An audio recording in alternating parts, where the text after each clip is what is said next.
welcome to Muhlarkey with Markie here with DB, man. What's up, man? What's going on, man? Nice to finally have you on the show, man. What's up, Been man? a minute. Finally ready to get things going, man. You family kept going back and forth. Got everything, got you down here, man. Pleasure to have you on the show, dog. Appreciate you, man. It's been about a year in the working, so we here now. Yeah, man. Muhlarkey with Markie here with DB, Donaven, Ballard. Y'all better check him out, man. Y'all better check him out. All right, so without further ado, man, I'm going to get right on into it. Okay. First question I got for you. When'd you start rapping, man? I would say I started actually recording music probably when I was about 23, but like just writing down raps and stuff. I've been like dabbling and playing with it when I was like around 17 or so. But I started actually rapping around like 23, like taking it serious and recording. Okay. So with that, how has anything changed? I know it's been dramatic changes in the way things go. How's the studios changed over times? With me, I was struggling to find like my voice. Like, so basically, whenever you start recording, you're not really used to hearing your voice. You know what I'm saying? So like, I would have to just experiment, try a whole bunch of different stuff until I found the like right microphone, the right engineer to just have me sounding how I think I should sound in my head anyway. So it was a process, I say, and then like I don't hang around no yes men. So like the homies would be like, hey look, that shit trash. Can I curse? Yeah, you can. Alright, so the homies would be like, look man, that shit trash. We gotta scrap that, go record some other shit, like just a bunch of stuff. So it was a big learning curve. So I say that curve took about 2 years before I actually got comfortable to where I'm like, now I can actually release music for people. So right, that's what's up though. That's what's up though. Because it's always is about that sound, especially. You can't believe it if you don't sound it yourself. You like, that sound like me, like, bro, I don't even know what that sounded like. So, and like, I feel like personally, you know, to get your own sound, you know, it's cool to be influenced by people and like, you know, to mimic what you like, to learn how to do it. But once you get to a certain point, I feel like you just gotta figure out what you like. Yeah. So, definitely about being more artistic, man. That's why I like so much. So I couldn't wait to have you on the show, man. Your artistic style, presence, and flow, just everything you do come with the little style, and it's just nice, bro. Sure. Just real nice, clean look for you, and Appreciate man, that's why I couldn't wait to have you on the show. But let's get on to the second question. The second question I had to ask you is, with that being said, who was in your tape deck, man? Who was in your CD player? Who was on the, you know? Well, you know, I'm a little younger, so we had the Walkmans on the school bus. You know what I'm saying? So, yeah. Come on, man. Okay. Y'all see it, right? Y'all see you know who it is. Yeah, Lil Wayne. You know who it is. Yeah. Since the Hot Boys, since the Cornrows, we've been rocking with Lil Wayne for forever. But yeah, I say him. My favorite album of all time is T.I.'s King album. That's one of my favorite albums. Thug Motivation 101, Jeezy, anything Fab put out. Any throwback Fab with the big jersey, all that. And then I would be blasphemous to not even say Gucci, because Gucci really had my middle school on lock. So right, okay, yeah. Gucci was him. Yeah, Bird Print 3D. Yeah, Bird. Bird was a catchphrase for a long time. Still going. Yup. Still going. Still going. Lady, I'm a candy man. What's up, though? You like that Gucci, man. I like Gucci's No Pad, No Pencil. Gucci's No Pad, No Pencil was a... Listen, Woo. Lemonade Instrumental is a top 5 all-time beat.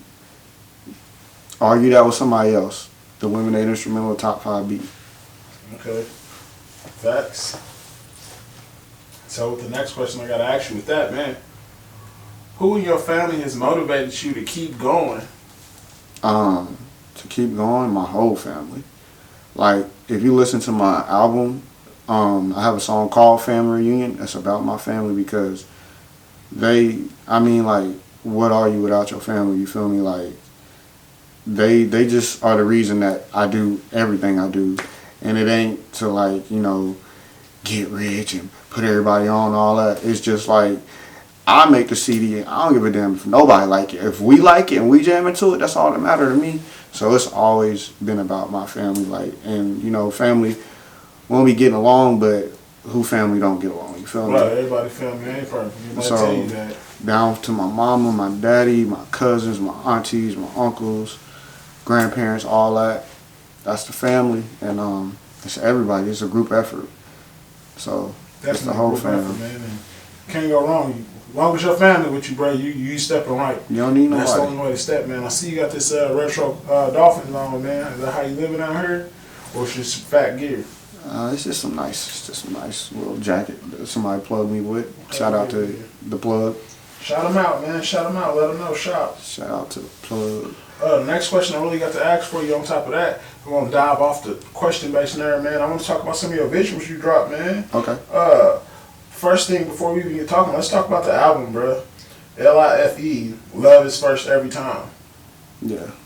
Bam, what went behind it? Let us in. Okay, so basically it started off as an EP, and it was called the Flawless EP because it was only like 5 or 6 songs. But then like we got to going back and seeing like a bunch of songs I was just gonna throw away, and it was like, nah, you need to throw them on the album. So then we just got to put more and more songs onto it. So as I was trying to put the album in order, I was like, damn, like these songs are like bringing life to the album. Like this album is actually coming to life from just being like a little quick EP. And then I was like, you know what, we're gonna name the album Life.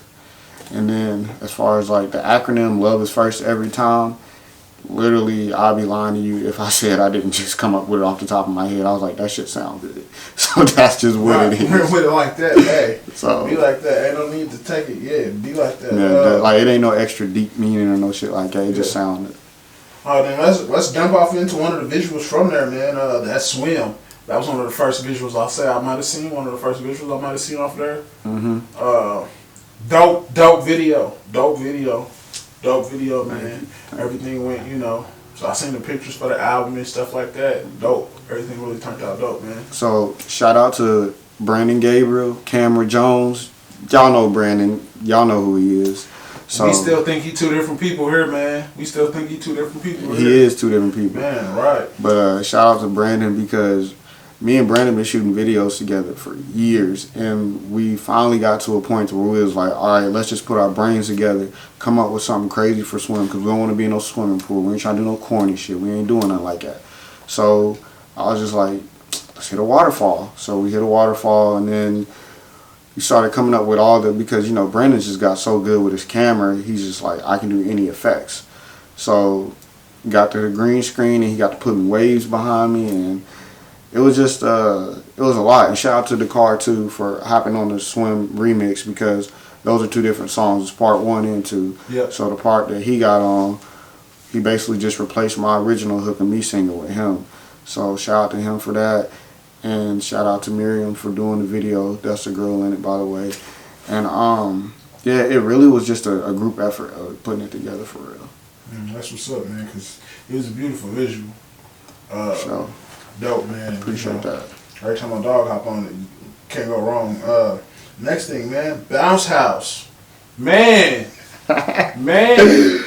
The type of vibes it set off is sick, man. Like on another different level, man. Right. Cause I don't know. I'm somewhere between Kendrick, also somewhere between House Party, also somewhere between like I don't know. Like I'm just cruising the drop top. I don't know. I'm just looking for a party to go to, and that's what Bounce House reminds me of. But it's like, it's real. Yeah. Okay. So I'm gonna break down Bounce House to y'all.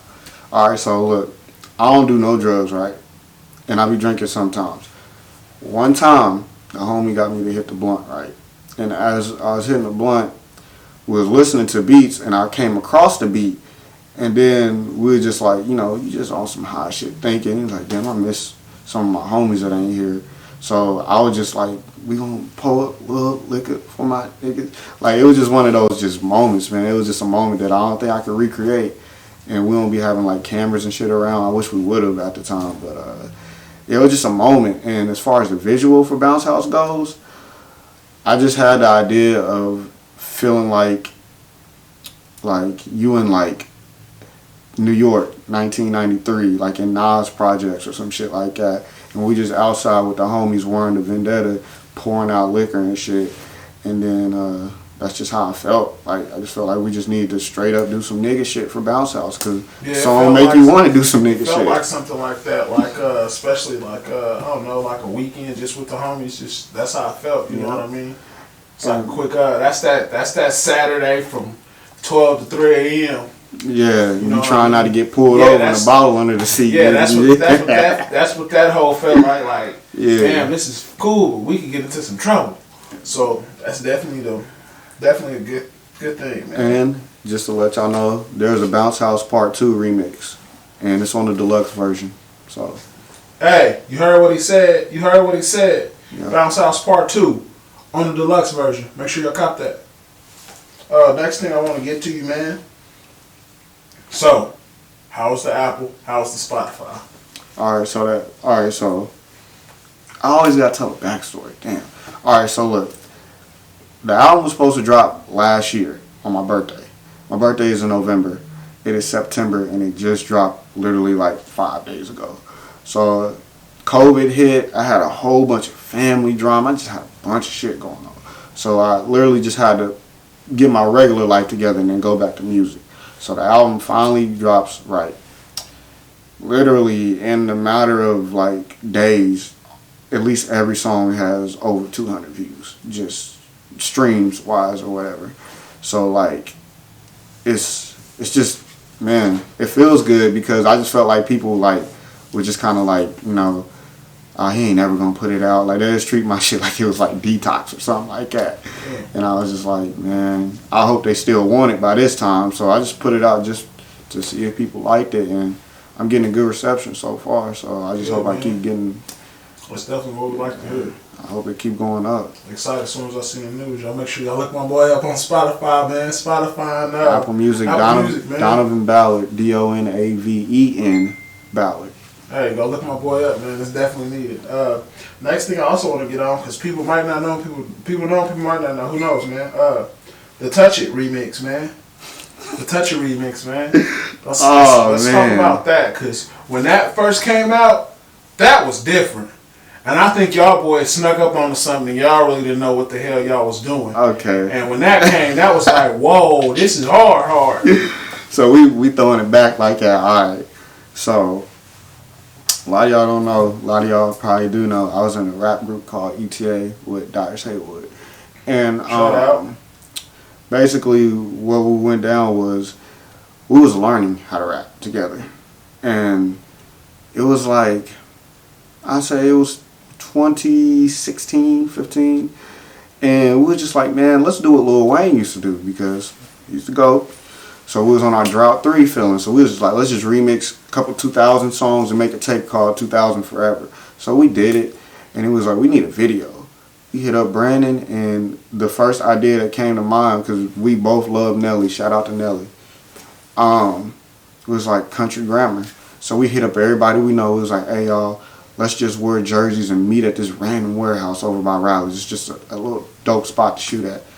Next thing we know, we got homies coming in from Tennessee. We got people coming from Louisville.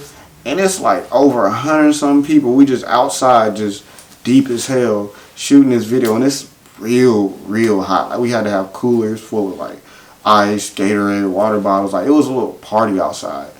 And it got turned, man. It just got real turned. And then we had like a motorcycle crew come through too. And dude was trying to like show off on his motorcycle. He was like riding, holding a wheelie, and he damn near like wrecked. And it was crazy because like he almost died. And ambulance had to come and shut the shit down. But that Touch It video, it did numbers that I did not expect. Yeah, that's what I'm saying. Year to date, we at 33K. Yeah. So year to date, that's crazy. Yeah, it did. Like I say, it was 4 years ago. I don't think nobody had a clue. But this also speaks to the brilliancy of BG, Cameron Jones. Yes. Also speaks to the brilliancy, like, watch the video today. Yeah, watch the Touch It. Watch the video today. Go to Touch It. Watch the video today, and you just be like, wow.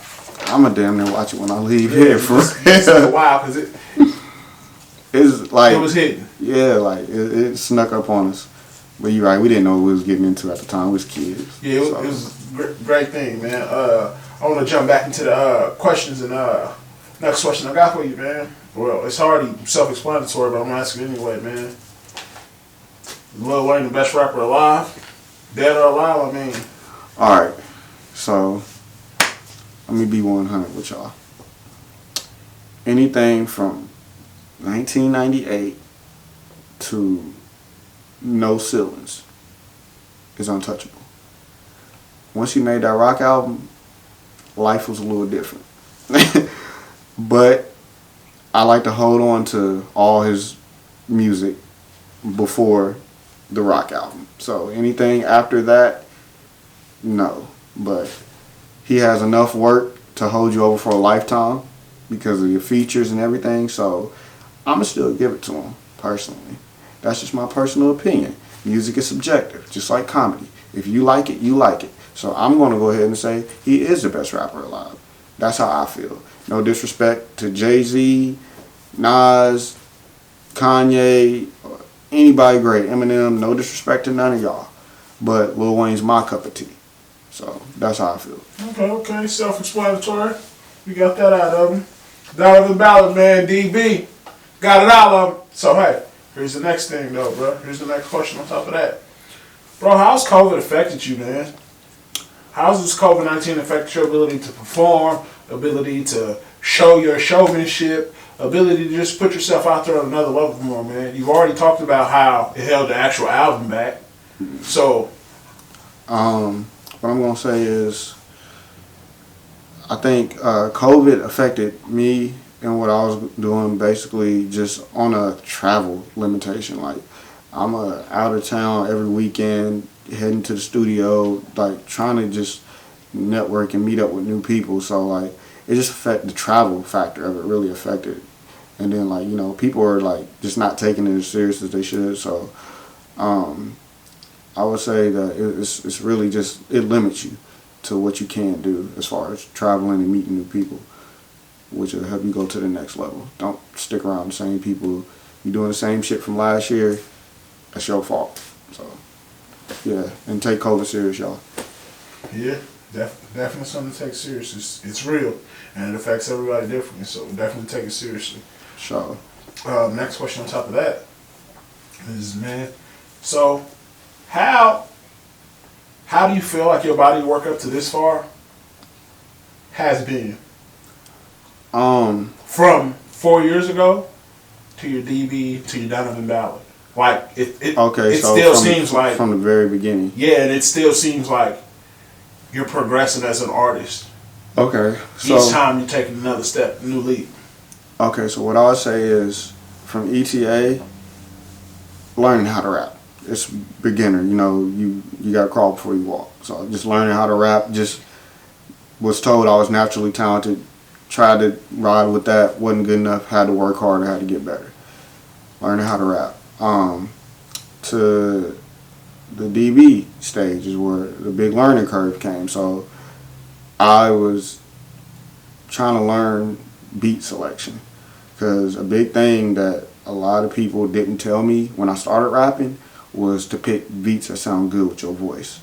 So beat selection really, it held me back for a while. So from that to just being where I'm at now, my biggest thing now is just putting in more reps in the studio at this point. Like, I just need to just continually be in the studio, because I'm going to drop another album before the end of the year when it's cold. So it's really repetition and just working. It's doing it, because you're not going to get good at basketball by playing 2K. You got to get in the gym. So you're not going to get good at football by playing Madden. You got to go out and run routes and, you know, work out. So like, it's really just repetition and reps, because I thought that just being good and knowing how to rap was going to make me good, but I didn't think about all the other stuff that factored into it. But like I said, I just come growing up. So yeah, that's how that is. Next question, man. You almost touched on that with the last one, bro. What you got coming up? What you got? What the people got to look forward to? We know you just did some things, but visuals, you know, EPs, albums, man. Whatever you got any vlogs, anything? Let us know. Okay, so first off, the deluxe version of the album, I just got the cover to it. I'm gonna be dropping that cover next week. So the deluxe version of the album will be out in 2 weeks.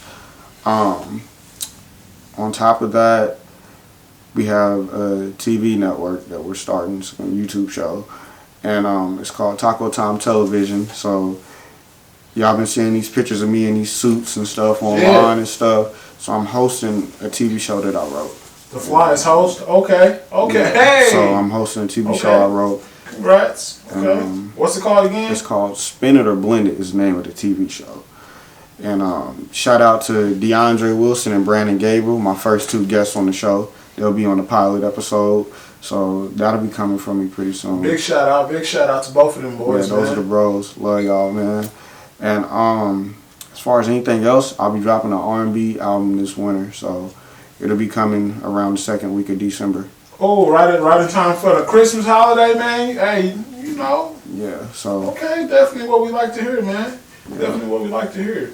How is that, so with your compilation of work and everything you got us to look forward to, man, you're back in your mode. You're back busy again. You back in your craft. Your craft is more like, I don't know, you're critiquing your craft even more. I think that's also what this 2020 or this COVID has done to everybody. Mm-hmm. Having time to critique their craft even more, man. Mm-hmm. How do you feel about that? Critiquing your craft and just becoming a better artist. Okay, so big shout out to Jordan Parrish, Ryan Parrish, Zeb Johnson, Delray Douglas for helping me become a better rapper, because when I started rapping, I was trash. I don't care if people liked it, you like touch it, all that. I was not as good as people thought I was. I felt like people was being nice to me when I went back and listened to some of that shit. So here's what I'm gonna say. Not having yes men around me made me better. They made me go back and redo shit. They made me scrap shit. They made me do it over and over and over until I got that shit right. Because the lyrics always been there. It's the delivery that was trash. So I had a lot of time to reflect and look at it. And the same thing with this album I just put out. I listened to this album so many fucking times before I released it. Like, because I wanted it to be perfect, So I wanted to like just have an impact on people. So I listened to it over and over and make sure I didn't have nothing else to tweak on it or mess with. So it was really like, as far as like just with the craft and touching it, it's just the confidence now. It's like now I know it sounds good. I ain't got to keep messing with it, so it's the confidence to put it on out. So that's really what it is. It's been working on the confidence more so than anything. So build confidence for you. Like I say here again, man, DB, Donaven, Ballard, man. Y'all make sure y'all go look him up, get all the stuff, man. Y'all heard the platforms, y'all know what he dropping, man. Y'all see his style. Make sure y'all get with him. Thanks for coming on Muhlarkey with Markie, bro. Really appreciate you coming through, man. Shout out to Muhlarkey with Markie.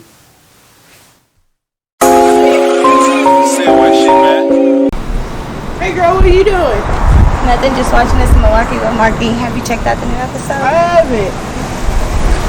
They compared to shit like the Army, the Navy, the Marines. You might have heard of them. You know what I'm saying? We're a whole battalion.